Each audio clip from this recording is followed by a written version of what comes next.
paglipat ng saranggolang di paniki ng aking kapatid na si Jed. Abangan nyo kung labatayag ba talaga namin ito at kung bakit siya masaya dyan. Chabu!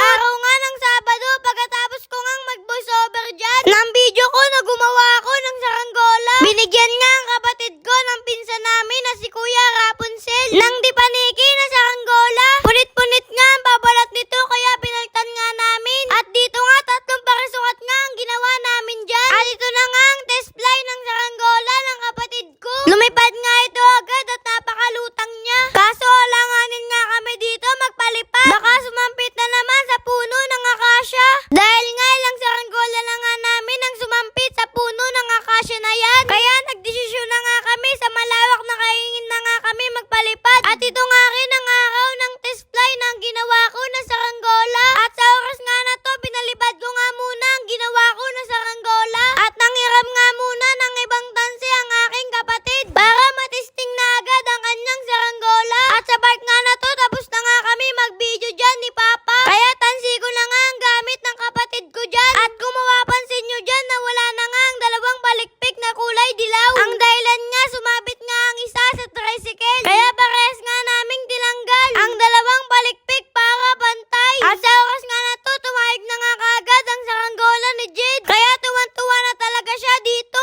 Ang baral talaga na katulad ko. Kahit sa simpleng lipad ng saranggola, ay hindi talaga maitatago ang saya. Dahil nga isa ito sa tatata at magiging memorable para sa amin. Dahil nga sabi ng ibang matatanda dyan, minsan lang talaga maging bata. Kaya enjoyin at lubos-lubusin na nga daw ito. Kaya nga ito ang ginagawa namin. Buti na lang talaga todo suporta ang mga magulang namin. Basta wag lang daw papabayaan ang aming pag-aaral. Di nga ganun katayog ang saranggola ni Jed dyan. Dahil nga hindi ganun kahaba ang size 17 na tansi ko. Pero okay lang yun, ang importante lumipad ng saranggola ng kapatid ko. Napakarami nga rin pala na nagpapalipad ng saranggola nung araw na yan, kaya hindi ko masasabi nalaos na ang pagsasaranggola. Bago nga pala matapos itong video ko na to, gusto ko lang umiling sa inyo na suportahan nyo rin ang YouTube channel ko. Alam nyo mga guys, sobrang